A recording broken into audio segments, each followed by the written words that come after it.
ষষ্ঠ শ্রেণীর শিক্ষার্থীরা, তোমাদের নতুন একটি ক্লাসে স্বাগতম। আজকে হচ্ছে আমরা বীজগণিত নিয়ে আলোচনা করব। তোমরা পঞ্চম শ্রেণীতে পাটিগণিত এবং হচ্ছে অন্যান্য যে অংশ গণিতের সেইগুলো নিয়ে আলোচনা করেছ। তোমাদের ষষ্ঠ শ্রেণী থেকে নতুন একটি শাখা বীজগণিতের সাথে পরিচিত হতে হয়। আর তোমাদের আজকে এই অনুসরণী 4.1-এর যে সমাধান এবং হচ্ছে যে বেসিক কনসেপ্ট, এই বেসিক কনসেপ্ট নিয়ে আলোচনা করা হবে। আমাদের হচ্ছে পূর্বে অনুসরণী ম্যাথগুলা ধারণা নেওয়ার আগে আমাদেরকে কিছু হচ্ছে বেসিক আলোচনা করতে হবে। প্রথমত জানতে হবে যে বীজগণিতের হচ্ছে মৌলিক যে ধারণা, এই ধারণাসমূহ হচ্ছে তোমাদের প্রচুর ক্লিয়ার থাকতে হবে। বীজগণিতের কি মৌলিক ধারণা, এটা ক্লিয়ার থাকতে হবে। আমাদেরকে জানতে হবে বীজগণিতীয় প্রতীক জিনিসটা কি, প্রতীক কি। আমরা যখন হচ্ছে পাটিগণিতে ব্যবহার করতাম তখন কিন্তু হচ্ছে আমরা কি করতাম, 0 থেকে 9 পর্যন্ত এই 10টা অঙ্ক ব্যবহার করতাম। কি ব্যবহার করতাম? 10টি অঙ্ক ব্যবহার করতাম। কিন্তু আমরা যখন হচ্ছে বীজগণিত নিয়ে আলোচনা করব তখন শুধু সংখ্যা কোনগুলো 0 থেকে 9 পর্যন্ত ব্যবহার করা হলেও বীজগণিতে সংখ্যার পাশাপাশি তোমাদেরকে হচ্ছে অক্ষর প্রতীক কোনগুলো এ থেকে হচ্ছে জেড পর্যন্ত সবগুলোই হচ্ছে ব্যবহার করা হয় এবং এটি হচ্ছে বীজগণিতের একটি মৌলিক বৈশিষ্ট্য। এই যে অক্ষরগুলো ব্যবহার করবা, এই অক্ষরগুলোর মান তোমার কাছে জানাও থাকতে পারে অথবা অজানাও থাকতে পারে। এটা হচ্ছে অবশ্যই জানা রাখবা যে তোমার অক্ষরগুলোর মান তোমার হচ্ছে জানা এবং অজানা উভয় রাশি হতে পারে। এবং হচ্ছে পরবর্তীতে তোমাদেরকে জানতে হবে হচ্ছে চলক জিনিসটা কি। যেসব অক্ষর প্রতীকের হচ্ছে মান নির্দিষ্ট নয়, অর্থাৎ তোমার যেই মানটা অজানা, যদি কোনো রাশি থাকে তখন তাকে বলা হয় চলক। আমি যদি একটা রাশি লিখি, ধরো লিখলাম x + 3 = 9। এইখানে 3 তুমি একটা সংখ্যা বলতে পারো, 9 এটাও একটা সংখ্যা তুমি বলতে পারো, কিন্তু এই যে x আছে, x এর মান কি তুমি বলতে পারো? এই x এর মান অজানা এবং এই অজানা রাশির মান পরিবর্তন হতে পারে। আমি যদি এইভাবে লিখি x + 5 = 3, তখন এই জায়গায় যে x এর মান এটা তুমি জানো না, কিন্তু তোমার এই জায়গায় x এর মান যা আসবে এই জায়গার মধ্যে x এর মান তা আসবে না।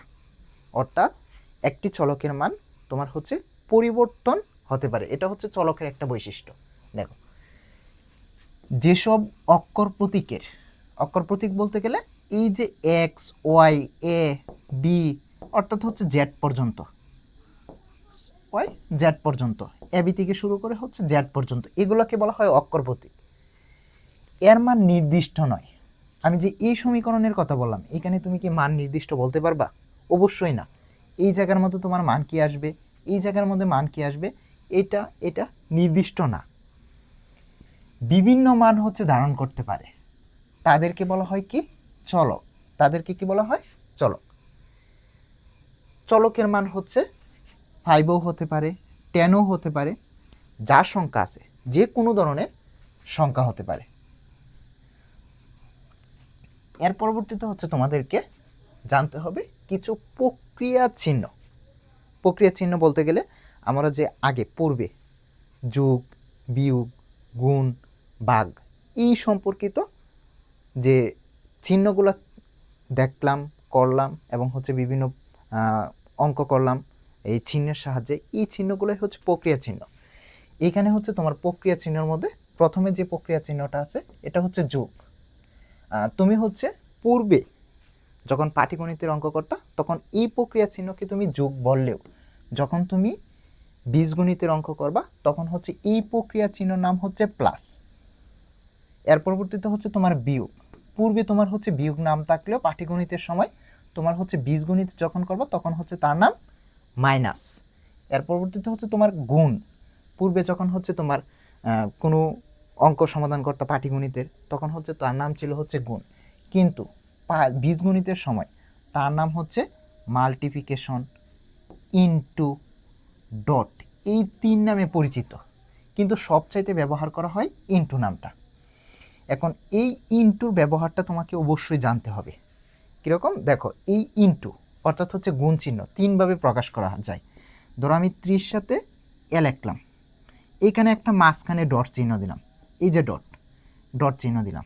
অথবা হচ্ছে আমি অন্যভাবেও লিখতে পারি, 3 গুণ এ, এইখানে আমি কি চিহ্ন দিলাম, গুণ চিহ্ন দিলাম।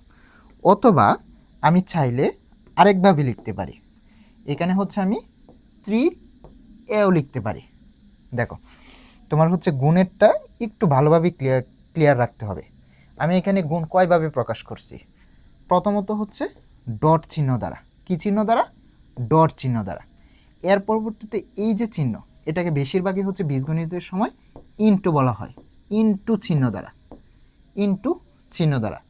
এর পরবর্তীতে তোমাকে এখানে কোনো চিহ্ন না দ্বারা, চিহ্ন নাই, এইভাবে হচ্ছে ইনটু প্রকাশ করা হয়, অর্থাৎ হচ্ছে বীজগণিতের গুণ চিহ্নটাকে প্রকাশ করা হয়। এর পরবর্তীতে আরেকটা প্রক্রিয়া চিহ্ন, যেটা হচ্ছে তোমরা আগে জানতা ভাগ, এই ভাগ প্রক্রিয়া চিহ্ন, এখন তুমি বীজগণিতের সময় এই ভাগকে বলা হয় হচ্ছে ডিভিশন। আগে ভাগ লেখতা এই যে এইভাবে, এখন হচ্ছে যখন ভাগ বীজগণিতের ক্ষেত্রে ব্যবহার করবা তখন এইভাবে হচ্ছে ভাগ চিহ্ন ব্যবহার করতে হয়।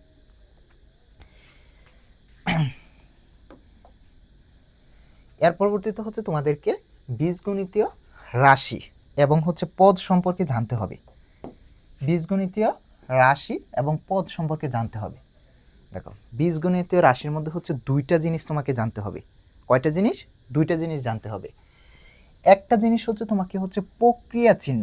কিছুক্ষণ আগে আমরা প্রক্রিয়া চিহ্ন দেখলাম। কি কি প্রক্রিয়া চিহ্ন হতে পারে বলো তো?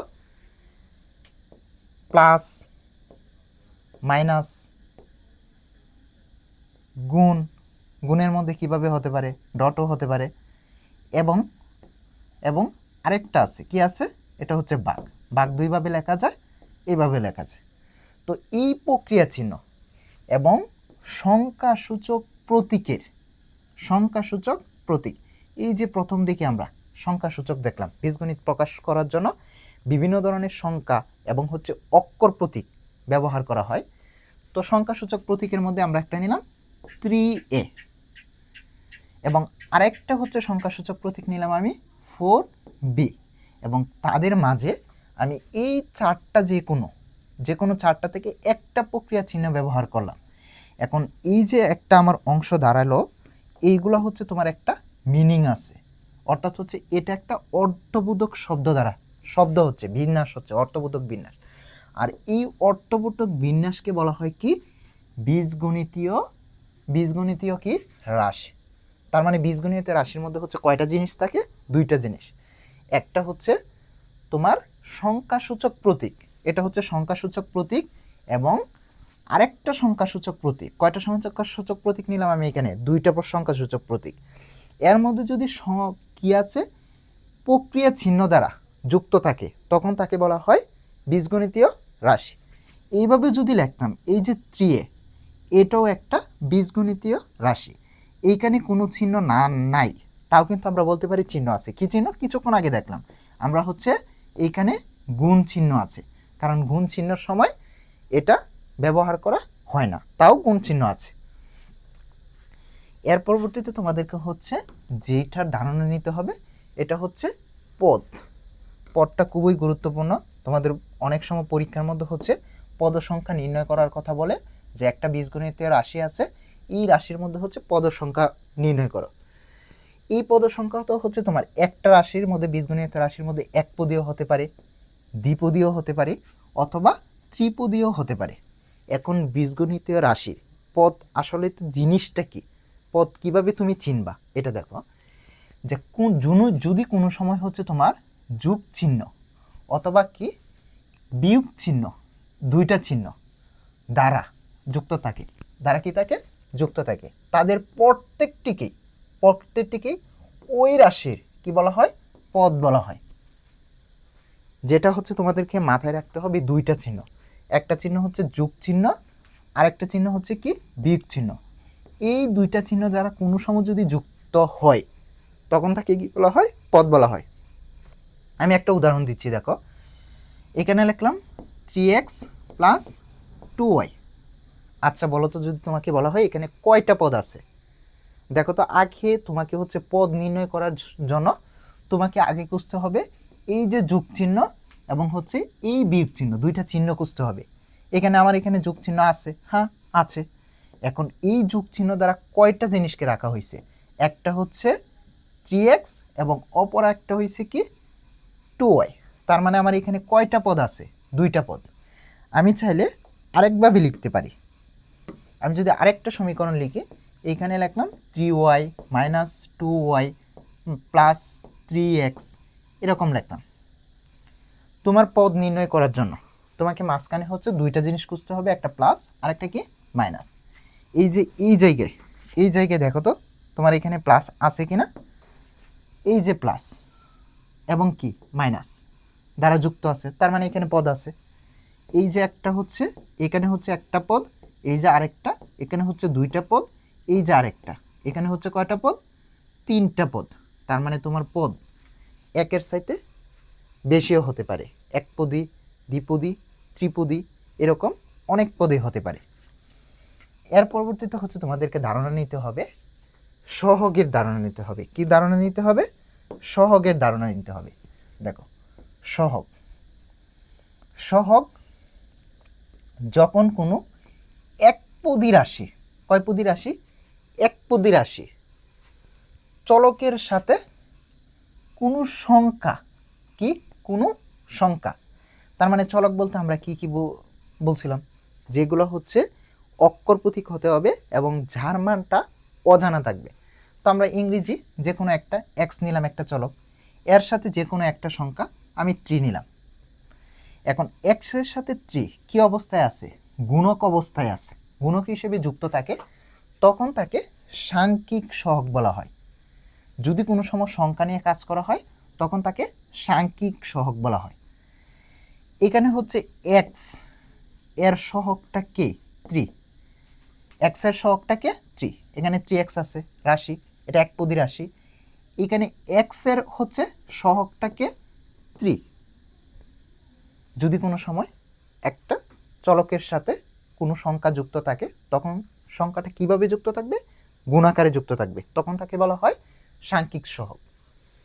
এখন আরেকটা উদাহরণ দেখতে পারো, আমি যদি কোনো সময় এইভাবে এ লিখি, এটার মিনিংটা কি দাঁড়াচ্ছে, এখানে অবশ্যই একটা একপদী রাশি, এটা কিভাবে আছে 1 গুণ হচ্ছে কিভাবে আছে এ আছে, তার মানে এখানে হচ্ছে এ যেটা আছে এর সহগ কত 1, গুণ অবস্থায় আছে, এজন্য হচ্ছে 1। আমি যদি আরেকটা তোমাকে প্রশ্ন করি, যদি কোনো সময় 5y লেখা থাকে, এইখানে হচ্ছে তোমার সহগ কত আছে যদি জিজ্ঞেস করা হয়, তুমি উত্তরপত্রে কি বলবে 5, কারণ এই যে চলকের সাথে তোমার এই 5টা কি অবস্থায় আছে, গুণ অবস্থায় আছে। যদি কোনো সময় কোনো সংখ্যা গুণক আকারে যুক্ত হয় তখন তাকে আমরা বলা হয় সহগ। তার মানে এখানে 5টা কি সহগ। সহগ হচ্ছে সাংখ্যিকও হতে পারে অথবা তোমার এখানে হচ্ছে আক্ষরিক সহগ হতে পারে। কি সহগ হতে পারে, আক্ষরিক সহগ হতে পারে। আক্ষরিক সহগটা কখন বলা হয়, যদি কোনো চলকের সাথে, কার সাথে, কোনো চলকের সাথে অক্ষর প্রতীক যুক্ত করা হয়, অক্ষর প্রতীক কি করা হয়, যুক্ত করা হয়, এবং কি হিসেবে যুক্ত করা হয়, গুণক হিসেবে যুক্ত করা হয়, তখন তাকে বলা হয় আক্ষরিক সহগ। এখানে দেখো যে তোমার হচ্ছে এ এক্স, তোমার যখন হচ্ছে পরীক্ষায় প্রশ্নপত্র দিবে তখন হচ্ছে বলা হবে যে এক্সের আক্ষরিক সহগ নির্ণয় করো। যদি কোনো সময় সহগ, আক্ষরিক সহগ নির্ণয় করার ক্ষেত্রে কোনো কিছু না বলা থাকে, তুমি যে কোনো একটাকে চলক হিসেবে বিবেচনা করতে পারো। আমি যদি এই জায়গার মধ্যে এক্সকে চলক হিসেবে বিবেচনা করি, এক্সের সাথে কে যুক্ত আছে, এ যুক্ত আছে। কিভাবে যুক্ত আছে, এখানে গুণ আকারে যুক্ত আছে। সুতরাং এই এক্স চলকের আক্ষরিক সহগকে এই এ, কারণ এই এটা কি একটা অক্ষর। সুতরাং হচ্ছে সহগ দুই ধরনের হতে পারে, একটা হচ্ছে সাংখ্যিক সহগ। সাংখ্যিক সহগ কোন সময় হবে, যখন সংখ্যার সাথে যুক্ত থাকবে তখন সাংখ্যিক সহগ। আর যদি কোনো সময় অক্ষরের সাথে গুণক আকারে যুক্ত থাকে তখন তাকে বলা হয় আক্ষরিক সহগ। আমরা মোটামুটি হচ্ছে বেসিকগুলো জানলাম। এখন হচ্ছে তোমাদের হচ্ছে 4.1 অনুশীলনের যে অঙ্কগুলা, এই অঙ্কগুলো হচ্ছে বোঝার চেষ্টা করব। এখানে দেখো তোমাকে হচ্ছে একটা প্রশ্ন দিল, প্রশ্নের মধ্যে কি বললো যে নিচে কতগুলো হচ্ছে বীজগণিতীয় রাশি আছে, এই বীজগণিতীয় রাশি দ্বারা তোমাকে হচ্ছে কি বোঝায় বলা হলো, কি বোঝায় বলা হলো। তোমার যে প্রথম প্রশ্নটা, এই প্রশ্নটা কি 9x, এটা বলতে কি বোঝায়, বলতে বোঝায়, বলতে বোঝায়, কি বোঝায়, বলতে বোঝায়। দেখো আমি কি বলছিলাম যে গুণ আকারে থাকলে কোনো চিহ্ন থাকতেও পারে, ডট চিহ্ন থাকতে পারে অথবা গুণ চিহ্ন থাকতে পারে, এটাকে বলা হয় বীজগণিতীয় ভাষায় গুণ বা ইনটু, মাল্টিপ্লিকেশন, ডট, এটা বীজগণিতীয় ভাষায়। তার মানে এনে যেহেতু কোনো চিহ্ন নাই, তার মানে তুমি বলতে পারো না এটা হচ্ছে 9 গুণ x, এইভাবে আছে, অথবা অথবা অথবা তুমি তো এইভাবে বলতে পারো x গুণ 9, এইভাবে বলতে পারো। অর্থাৎ এই শব্দটা দ্বারা তোমাকে কি বোঝাচ্ছে, অর্থাৎ কি বোঝাচ্ছে, এটা হচ্ছে x এর কত গুণ, 9 গুণ, কারণ এখানে কি অবস্থায় আছে, গুণ অবস্থায় আছে। এরপরের সংখ্যাটা দেখো যে তোমার হচ্ছে 2 নাম্বার একটা অঙ্ক দেওয়া আছে, এই অঙ্কের মধ্যে হচ্ছে তোমাকে কি বলা আছে, এই যে প্রথম অংশটা, তুমি প্রথম অংশটাকে শুধুমাত্র পাবো, এই প্রথম অংশটা দ্বারা তুমি কি বুঝো, এগুলো দ্বারা বলতে বোঝায়, তুমি প্রথম লিখবা বলতে বোঝায়, কি বোঝায়, প্রথমটা কি আছে এখানে x, এখানে 5 আছে, 5 এর সাথে x কি অবস্থায় আছে, গুণ আছে, কি আছে, x আছে। তার মানে এই অংশটাতে কি কি বুঝে যাও, অথবা তুমি এইভাবে লিখতে পারো, অথবা তুমি চাইলে এইভাবেও লিখতে পারো, অ ত বা, তুমি চাইলে কিভাবে লিখতে পারো x গুণ 5, এটার অর্থটা কি, এটার অর্থাৎ অর্থাৎ এটা হচ্ছে x এর 5 গুণ, এর সাথে এর সাথে এই যে 3, এর সাথে এই যে 3, এই তিনটা কি অবস্থায় আছে বলো তো, যোগ অবস্থায় আছে। তার মানে আমি বলতে পারি যে এই 5 গুণ x মানে x এর 5 গুণ, এর সাথে আর অতিরিক্ত কি আছে, এর সাথে আরো অতিরিক্ত আছে, এর সাথে কি অতিরিক্ত আছে, 3 যোগ অবস্থায় আছে, যোগ। আচ্ছা দেখো তো তুমি এই অংশটা পারবা কিনা। আরেকটা কথা, তোমার যদি কোনো সময় হচ্ছে যোগ থাকে মাঝখানে, তখন তুমি কি লিখবা, সাথে কথা উল্লেখ করবা। কিন্তু যদি কোনো সময় হচ্ছে এরকম বিয়োগ চিহ্ন থাকে, তখন হচ্ছে তেকে কথা উল্লেখ করবা। কি কথা উল্লেখ করবা, তেকে কথা উল্লেখ করবা। আচ্ছা এটা তোমরা নিজেরাই পারবা, দেখো পারবা কিনা। এখানে হচ্ছে তোমার 30 সাথে কি আছে, এ আছে, তার মানে এই 30 সাথে এ কি অবস্থায় আছে, গুণ অবস্থায় আছে।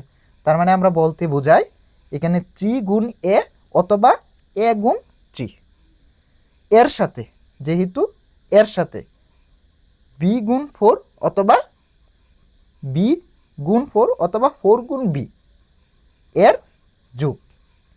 তার মানে এই অংশটা হচ্ছে তোমাদের বাড়ির কাজ, তোমরা হচ্ছে এই অংশটা লিখে তোমাদের কমেন্ট বক্সে দিতে হবে, এই অঙ্কটা।